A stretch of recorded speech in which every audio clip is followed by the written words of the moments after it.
세계 7대 불가사의 3. 알렉산드리아의 파로스 등대 4. 알렉산드리아 도서관의 대화제. 도서관은 로마인이 점령했을 때에도 계속 그 영광을 유지하고 있었는데 율리우스 카이사르, 즉 시저가 이집트에 상륙했을 때 도서관은 또다시 철저하게 파괴된다고 알려진다. 그가 알렉산드리아를 공격할 때 부하들이 도서관에 불을 질렀다는 것이다. 이 주제는 그동안 수많은 학자들을 괴롭게 만들었다. 과연 시저가 정말로 당대 최고의 도서관을 파괴했느냐다.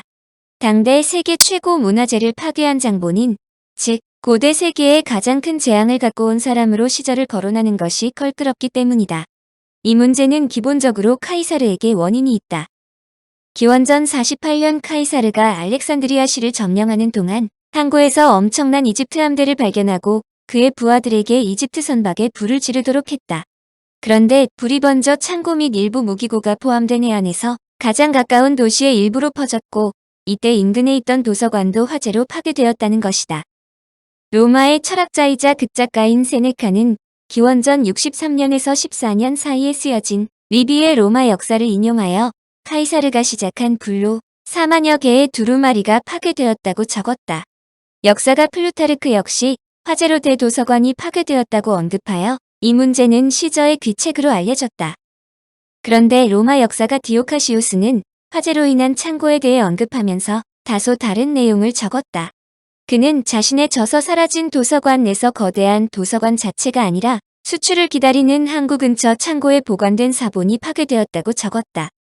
금욕적인 철학자인 스트라본은 기원전 20년경 알렉산드리아에서 일하고 있었으므로 시저의 방화 사건과는 단 20에서 30년밖에 지나지 않는다. 그럼에도 불구하고 그는 왕궁의 일부라고 설명하는 박물관을 언급하지만 당대의 세계에서 가장 유명했다는 도서관에 대해 전혀 언급하지 않았다. 그야말로 세계 7대 불가사의로 거론될 정도로 거대하고 유명한 도서관이 파괴되었음에도 스트라보가 이를 언급하지 않았다는 것이 의아하지 않을 수 없다. 결국 학자들은 다소 타협한다. 도서관이 박물관의 부속이라면 스트라보가 별도로 언급할 필요가 없었다는 것이다. 당시 박물관이라는 용어 자체가 도서관을 의미한다는 뜻으로 박물관이 건재한 것으로 보아 당시 파괴된 도서관이 전해져 내려오는 것처럼 대형 사건이 아닐 수 있다는 것이다. 이 문제가 그야말로 초미의 관심사였는데 현대학자들은 후자의 견해에 손을 들어준다. 즉 도서관이 완전 파괴되지는 않았다는 것이다. 클레오파트라는 당대 로마의 유명한 지식인 키케로가 시저를 방문했을 때 그에게 알렉산드리아 도서관에서 가져온 몇 권의 책을 주었다. 그런데 만약에 당시에 도서관이 파괴되었다면 그 사실을 키케로가 자신의 글에 적었을 것이라는 추정이다. 그것은 키케로가 클레오파트라를 매우 싫어했기 때문이다. 그런데 그의 글에서 도서관의 파괴에 대한 이야기가 전혀 발견되지 않는 것을 볼 때 당시의 시저가 도서관을 정략적인 면에서 태웠다고 하더라도 완전히 불탄 것은 아니라 도서관의 상당 부분이 건재했을 것임을 유축해 만들어준다는 것이다. 그 후 거의 300여 년 후인 273년에 로마의 황제인 아우렐리아누스와 제노비아 여왕, 즉 로마의 식민지였던 팔미라의 여왕과의 전쟁이 발발했는데 전투가 알렉산드리아의 궁정 부근에서 일어나 도서관은 또 한 번 철저하게 파괴된다. 그러나 도서관의 가장 큰 파괴 원인은 역시 로마 시대에 도입된 기독교 때문이었다. 그들은 수많은 신들을 믿는 그리스인들의 사고 자체를 이단시하여 그리스 시대의 지식을 전파하는 것조차 금지했다. 특히 기독교가 국교로 되자 우선 도서관의 예산을 줄이고 학자들과 학생들을 축출했다. 도서관의 예산은 줄어들었지만 고집스러운 학자들에 의해 명목만은 유지되었는데 640년 아라비아 알렉산드리아를 점령하면서 주인이 바뀌고 만다. 이때 피라미드 안에 보관되어 있을지도 모르는 지도와 보물을 찾기 위해 피라미드 속을 뚫었던 칼리프 알마문은 누구보다 책에 대해 애착을 갖고 있어 도서관에 보관된 엄청난 자료들을 보자마자 곧바로 학자들과 함께 바그다드로 보냈다. 이 당시에 도서관의 자료들이 바그다드로 이송되었기 때문에 수많은 장서들이 사라지는 것을 막아주었다. 유명한 고대 그리스 학자들의 작품이 현재까지도 알려질 수 있었던 것도 바로 이 덕택이다. 고대 세계의 도서관. 고대 세계에서 도서관은 매우 중요한 역할을 하여 알렉산드리아에만 있었던 것은 아니다. 이집트의 알렉산드리아 도서관이 파괴되고 파피루스 수출을 봉쇄하자 오히려 도서관 건립이 활성화되었다고 했는데 고대 세계에서 통치자들이 가장 중요하게 생각한 것은 도서관이다. 한마디로 당대의 최고 도시라 해도 도서관이 없다면 저명 도시로 인정받지 못했다.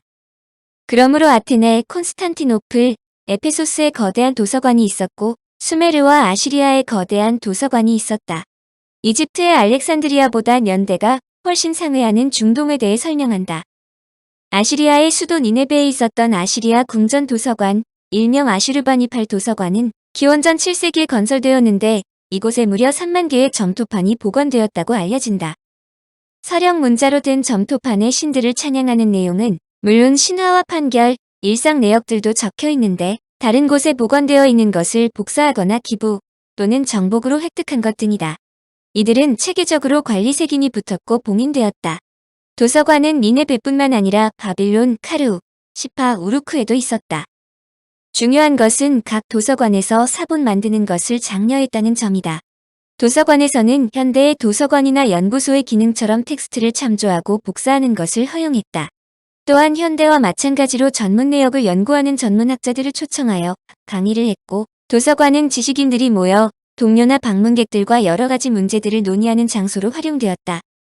당시 국내외의 학자들이 텍스트의 사본을 만들어 각지에 전파될 수 있었다는 것은 매우 중요한 일이다.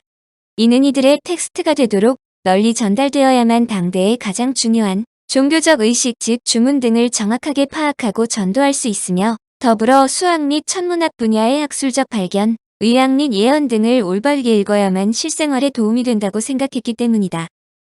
물론 당시의 도서관은 일반인들이 활용할 수 있는 것이 아니라 일부 학자들의 전용이었다.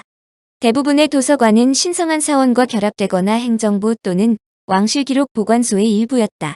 그러나 도서관이라는 특성 즉 자료를 많은 사람들이 읽도록 하는 목적을 갖고 있으므로 오늘날 도서관 기능처럼 자료를 외부로 가져갈 수 있는 서비스를 제공했다. 당대의 자료는 기본적으로 이집트에서 생산되는 파피루스, 가죽으로 만든 두루마리, 밀랍 또는 점토판이다. 파피루스 두루마리는 6에서 8m 길이가 표준이며 때로는 양면으로 글을 적기도 했다. 일반적으로 열로 작성하는데 추후에 여러 내용을 삽입하기 위해 넓은 여백을 비워두었다.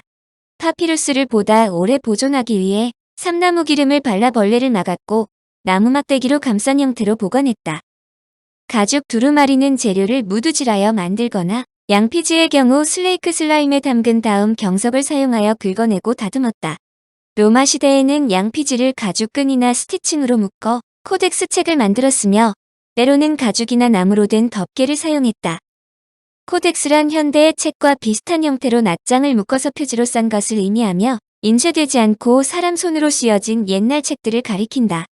대체로 로마의 발명품으로 인식하며 두루마리를 대체했는데 유라시아 문화에서 책의 형태로 등장했다. 기술적으로 보면 오늘날의 거의 모든 책이 코덱스다.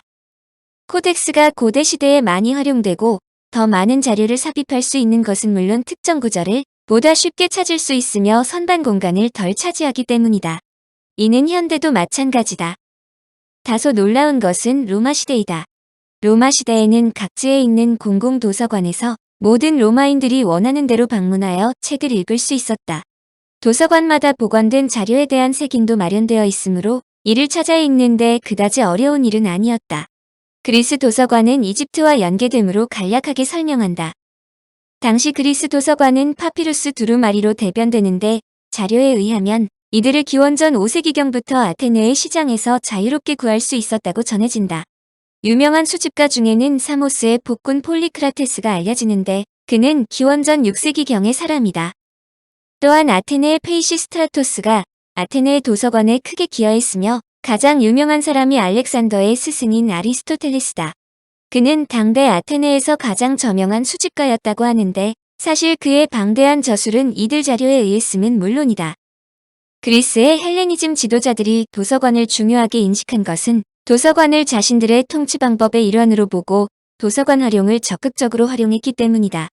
한마디로 도서관을 다니는 것이 명성을 올리는 데 도움된다는 점이다. 그러므로 자신의 작품을 도서관에 제출하거나 특정 작가를 공개적으로 후원하여 그리스인들로부터 눈도장을 받았다. 물론 그리스 즉 헬레니즘권의 도서관은 아테네만 있었던 것이 아니다. 펠라, 안티오크 또한 아탈리드가 만든 페르가몬도 일익을 담당했는데 페르가몬 도서관에는 무려 20만여 개의 두루마리가 있었다고 한다. 청취자에게 원하는 것은 1. 구독 2. 좋아요